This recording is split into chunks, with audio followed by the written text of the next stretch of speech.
प्रिय व्यूअर्स, आज हम आपके साथ 69 बीपीएससी मेंस एग्जामिनेशन के प्रश्न पर बातचीत करेंगे आपके साथ। ये 69 बीपीएससी मेंस एग्जामिनेशन के जीएस पेपर फर्स्ट के हिस्ट्री सेक्शन से क्वेश्चन है। इस क्वेश्चन को पहले आप ध्यान से सुन लीजिए, फिर इस पर हम डिस्कस करते हैं। क्वेश्चन है कि भारतीय राष्ट्रीय कांग्रेस आंदोलन के उदारवादी चरण के योगदान का आलोचनात्मक परीक्षण कीजिए। क्वेश्चन यह कह रहा है कि जो भारतीय राष्ट्रीय कांग्रेस है, उस भारतीय राष्ट्रीय कांग्रेस के आंदोलन का जो उदारवादी चरण है, उस उदारवादी चरण के योगदान का आलोचनात्मक क्रिटिकल एग्जामिनी करना है, आलोचनात्मक परीक्षण करना है। तो जब हम इस क्वेश्चन को सॉल्व करेंगे तो हमें क्या सब करना होगा? तो सबसे पहले हमें एक भूमिका देना होगा, एक उपयुक्त भूमिका लिखना पड़ेगा क्वेश्चन के लिए। फिर हमें इस क्वेश्चन का जो मुख्य भाग है, जो मेन बॉडी पार्ट है, उस मेन बॉडी पार्ट को लेकर चलना पड़ेगा। मेन बॉडी पार्ट में यहाँ पर क्या करना होगा कि मेन बॉडी पार्ट में एक तो यह है, जैसा कि क्वेश्चन का डिमांड है, उदारवादी चरण का योगदान, ये दिखाना पड़ेगा कि उदारवादी चरण का क्या योगदान है। और चूंकि क्वेश्चन कह रहा है कि इसका आलोचनात्मक परीक्षण क्रिटिकल एग्जामिनी करें, तो इसी मेन बॉडी पार्ट का सेकेंड जो पार्ट बनेगा वह बनेगा कि आखिर उदारवादी चरण का लिमिटेशंस क्या है, कांग्रेस के उदारवादी चरण का सीमाएं क्या है, इसको भी मेंशन करना पड़ेगा। और फिर लास्ट में जाकर एक हमें उपयुक्त निष्कर्ष कंक्लूजन के साथ इस क्वेश्चन को खत्म करेंगे।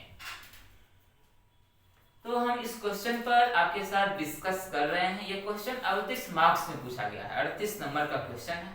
तो समझिए क्या करना है। सबसे पहले जो विद्यार्थी के सामने एक महत्वपूर्ण चुनौती आता है मुख्य परीक्षा में, या मुख्य परीक्षाओं के क्वेश्चंस को सॉल्व करने में, प्रश्नों को समाधान करने में, वह समस्या यह है परीक्षार्थी के सामने कि आखिर आंसर लिखा कैसे जाए, कलम नहीं चल पाता है। तो सबसे पहली बात तो हमें किसी टॉपिक का एक गहराई से अध्ययन होना चाहिए। उस टॉपिक के बारे में हमारे पास एक गहराई से नॉलेज होना चाहिए, क्योंकि बिना ज्ञान का आप लिख नहीं पाएंगे। दूसरी बात, जब आपके पास ज्ञान हो जाता है, जब आप किसी टॉपिक को अच्छी तरह से समझ लेते हैं, तो उस समझ को आप अपने कॉपी पर कैसे उतारें, ये बात भी समझना बहुत जरूरी है। सबसे बड़ी बात यह है कि आपके पास कितना ज्ञान है, आप कितने समझे हैं, इससे परीक्षक को कोई मतलब नहीं है। परीक्षक आपका कॉपी देखकर आपको एग्जामिनी करेगा। तो सबसे बड़ी बात है कि आखिर हम कैसे शुरू करें। यदि हम इसी क्वेश्चन को देखें कि इसका भूमिका क्या होगा, इसको समझते हैं। इधर फिर से मैं क्वेश्चन को रिमाइंड करता हूं कि भारतीय राष्ट्रीय कांग्रेस आंदोलन के उदारवादी चरण के योगदान का आलोचनात्मक परीक्षण कीजिए। इस क्वेश्चन का जो भूमिका होगा, इस भूमिका पार्ट को समझिए क्या होगा। भूमिका में आप लिख सकते हैं। देखिए, एक बात मैं फिर आपको कह रहा हूं प्रिय विद्यार्थी, कि जो भूमिका होगा वो भूमिका को कई तरीके से लिखा जा सकता है, लेकिन भूमिका का जो सारांश होगा वो लगभग समान होगा।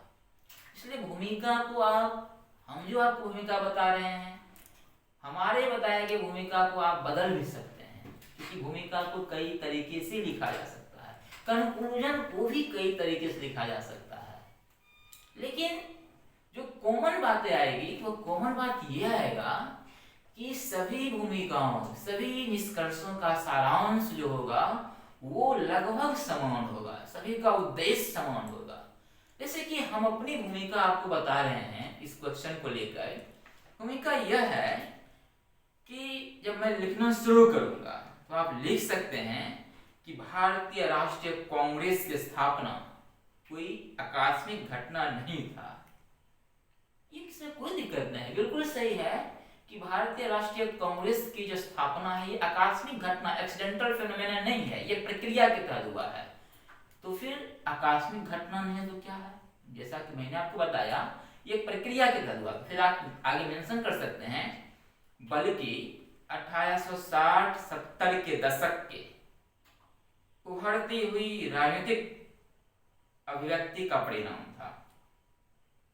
1860-70 के दशक में जो जनता के बीच में एक राजनीतिक भावना, एक राजनीतिक जनजागरण जो उभर रहा था, उसकी अभिव्यक्ति का परिणाम है 1885 का भारतीय राष्ट्रीय कांग्रेस। इसमें कोई दिक्कत नहीं है, हो गया। आगे फिर मेंशन करेंगे कि भारतीय राष्ट्रीय कांग्रेस के 1885 से 1905 के दौर को, ये समय है, ये पीरियड है 1885 से 1905, इसे उदारवादी चरण के नाम से जाना जाता है। और इस प्रकार से लगभग आपका एक मुकम्मल भूमिका तैयार हो जाता है। अब सवाल आता है इस भूमिका के बाद जो क्वेश्चन का, जो आंसर का जो मेन पार्ट होगा, जो मेन बॉडी पार्ट होगा, उसको कैसे लिखा जाए। क्योंकि यहाँ पर आपका क्वेश्चन का डिमांड है कि उदारवादी चरण के योगदान का आलोचनात्मक परीक्षण करें, इसलिए जो आपका मेन बॉडी पार्ट होगा इसको हम दो भागों में बांट सकते हैं। एक भाग तो आपका ये होगा कि आखिर भारतीय राष्ट्रीय कांग्रेस के उदारवादी चरण का योगदान क्या है, ये दिखाइए। और दूसरा पार्ट में आप ये दिखाइए कि भारतीय राष्ट्रीय कांग्रेस के उदारवादी चरण की सीमाएं क्या है, लिमिटेशंस क्या है। ये दोनों पार्ट दिखाने के बाद भूमिका के बाद वाला जो मेन बॉडी पार्ट का जो प्रक्रिया है आपका पूरा हो जाएगा। तो आइए हम शुरू करते हैं। मेन बॉडी पार्ट का जो पहला भाग है योगदान, उसको हम कैसे लिखेंगे? हम इसे ऐसे लिख सकते हैं। अब आप क्या कीजिए, भूमिका लिखने के बाद पैराग्राफ को चेंज कीजिए और पैराग्राफ चेंज करने के बाद आप लिखना शुरू कीजिए कि कांग्रेस के उदारवादी चरण के राजनीति पर दृष्टिपात करने पर हम पाते हैं कि भारतीय राजनीति में इनका महत्वपूर्ण योगदान रहा है। कितना बेहतरीन है। अब महत्वपूर्ण योगदान रहा है के बाद क्या होगा? अब आप चाहें तो पैराग्राफ में भी लिख सकते हैं या आप चाहें तो पॉइंट 1 2 3 करके लिख दें। तो मैं आपको पॉइंट में कर देता हूं 1 2 3। तो योगदान में पहला योगदान यह है कि ये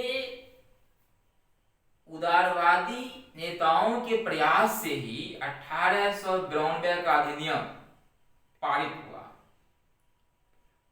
ठीक है। दूसरा पॉइंट आप लिख सकते हैं कि विधान परिषद का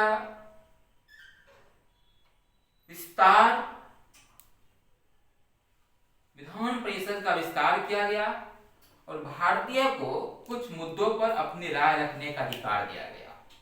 ये उदारवादी का योगदान है। दूसरा योगदान आप बता सकते हैं कि उदारवादी के प्रयास से भारतीय जनता के बीच राष्ट्रीय जन जागरण, राष्ट्रीयता की भावना का प्रसार हुआ। ये योगदान है। तीसरा योगदान है कि इन उदारवादी नेताओं ने भारत की समस्या को न सिर्फ भारत के ब्रिटिश सरकार के समक्ष बल्कि लंदन के सरकार के समक्ष, लंदन के जनता के समक्ष भी भारतीय समस्याओं को रखा और भारत की समस्या के प्रति ब्रिटिश सरकार का ध्यान को आकर्षित किया। आपने नाम सुना होगा ब्रिटिश कमेटी ऑफ इंडिया, जो कि 1889 INC बनने के 4 साल बना। ब्रिटिश कमेटी ऑफ इंडिया क्या है? इस ब्रिटिश कमेटी ऑफ इंडिया का काम था ब्रिटेन में भारतीय समस्याओं को उठाना। आपने नाम सुना होगा भारतीय सुधार समिति, जो कि 1886 INC बनने के 1 साल बाद उदारवादी नेता दादा भाई नौरोजी के द्वारा लंदन में स्थापित किया गया है। भारतीय सुधार समिति का भी क्या काम है? भारतीय की समस्याओं को ब्रिटिश जनता के समक्ष रखना और ब्रिटिश जनता का कांग्रेस प्रति समर्थन हासिल करना। तो ये योगदान है कहीं न कहीं उदारवादी नेताओं का। नेक्स्ट अगर आप देखें योगदान क्या है, जो चौथा या 5वां पॉइंट होगा कि उदारवादी नेताओं के द्वारा धन की निकासी के सिद्धांत का प्रतिपादन किया गया और इस सिद्धांत के माध्यम से उदारवादी नेताओं ने ब्रिटिश आर्थिक नीति की पोल खोल दी और जो स्वैच्छिकाधिकार का सिद्धांत जो ब्रिटिश दिया था उस पर जबरदस्त चोट किया। नेक्स्ट जो पांचवा योगदान होगा वह यह कि धर्मनिरपेक्ष राजनीति को प्रोत्साहित किया गया। उदारवादी नेताओं के द्वारा धर्मनिरपेक्ष राजनीति को प्रोत्साहित किया गया। तो ये आपका योगदान हो गया, मतलब यह मेन बॉडी पार्ट का पहला पार्ट हुआ। इसके बाद हम क्या करेंगे, इसके बाद हम पैराग्राफ को चेंज करेंगे और लिखेंगे उपर्युक्त तथ्य के अलावा तस्वीर का दूसरा पक्ष भी है जिस पर हमें गहराई से विचार करने की आवश्यकता है। वह यह है कि ऐसा क्यों लिखा जा रहा है। ऐसा इसलिए लिखा जा रहा है कि अभी आपने एक पक्ष देखा योगदान, क्योंकि क्वेश्चन का डिमांड है क्रिटिकल एग्जामिनी आलोचनात्मक परीक्षण, इसलिए हमें योगदान देने के बाद, योगदान दिखाने के बाद हमें पैराग्राफ को चेंज करके और इस पॉइंट को आप मेंशन करते हैं कि उपर्युक्त तथ्यों के अलावा तस्वीर का दूसरा पक्ष भी है जिस पर हमें गहराई से विचार करने की आवश्यकता है। एग्जामिनर को लगेगा क्या लिखा है बच्चा, तो अब विचार करने की आवश्यकता है तो बात लिखिए वह यह है कि, और डैश देकर फिर आप पॉइंट में आगे बढ़ सकते हैं। अब लिमिटेशंस दिखाइए क्या है दूसरा पक्ष। एक तो आपने अच्छा पक्ष बता दिया, हाँ ये भी किया, ये भी किया, ये भी अच्छा काम किया, ये भी अच्छा काम किया, लेकिन अब दिखाइए कि हालांकि ये सब काम करने के बाद भी क्या क्या दिक्कतें रह गया। तो क्या दिक्कतें रह गया, क्या सीमाएं थी इनके साथ। इनके साथ सीमा यह है कि उदारवादी नेताओं का सामाजिक आधार सीमित है, संकुचित है, आधार है, वो व्यापक आधार नहीं है इनका सामाजिक आधार। दूसरा पॉइंट यह है कि उदारवादी नेताओं संवैधानिक राजनीति में विश्वास करते थे, आंदोलन की राजनीति में विश्वास नहीं करते थे। इन्होंने कभी जन आंदोलन लाने का प्रयास नहीं किया। तीसरा जो लिमिटेशंस है यह कि उदारवादी चरण में समाज के कुछ खास वर्ग यथा शिक्षित वर्ग, बुद्धिजीवी वर्गों की भागीदारी था, जैसे वकील थे, कुछ पत्रकार थे, कुछ जमींदार टाइप लोग थे, कुछ इंजीनियर थे, कुछ शिक्षक थे, इस टाइप के लोगों की भागीदारी था, समान वर्गों में भागीदारी नहीं था। दूसरी बात कि इनका जो प्रक्रिया था, जो मांग करने का, वह अनुनय विनय स्मरण पत्र के माध्यम से ब्रिटिश के समक्ष अपनी मांग को रखते थे। जो नेक्स्ट पॉइंट होगा आपका, वो जो भी पॉइंट हो 5 या 6 पॉइंट, वह है यह है कि इन्होंने जनता की शक्ति में विश्वास नहीं किया। ये कुछ मुट्ठी भर लोग आपस में इकट्ठा होते थे और एक प्रस्ताव पारित किया, उसे न्यूज़पेपर वगैरह में उसको मतलब पब्लिश करवाया और सरकार के साथ डिमांड रखा। और जो है कि इस चरण में, जो उदारवादी चरण में, कांग्रेस के ऊपर जमींदार वर्ग और पूंजीपति वर्गों का प्रभाव था। जैसे कि जब कभी ब्रिटिश सरकार ने किसान के पक्ष में या श्रमिक के पक्ष में कोई कानून बनाने का प्रयास किया तो कांग्रेस ने उन कानूनों का विरोध किया। क्यों? क्योंकि उस समय जो कांग्रेस का उदारवादी चरण है, उस उदारवादी चरण में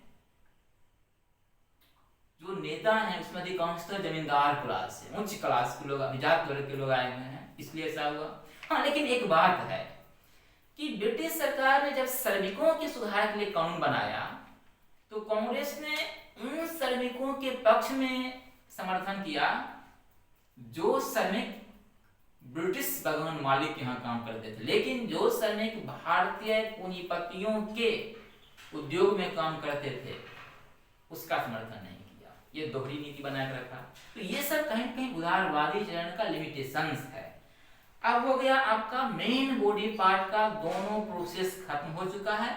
अभी तक आपने भूमिका को लिख लिया है, मेन बॉडी पार्ट के 2 भाग योगदान और आलोचना दोनों लिख दिया है। अब है एक उपयुक्त निष्कर्ष पर बात करने की कि आखिर एक उपयुक्त निष्कर्ष क्या हो सकता है।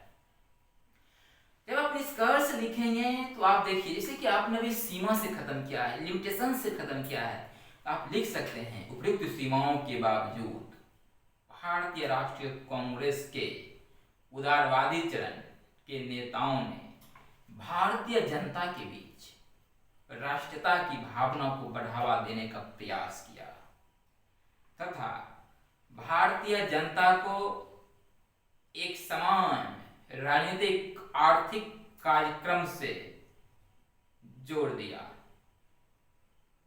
और इस प्रकार आपका एक उपयुक्त निष्कर्ष समाप्त हो जाता है।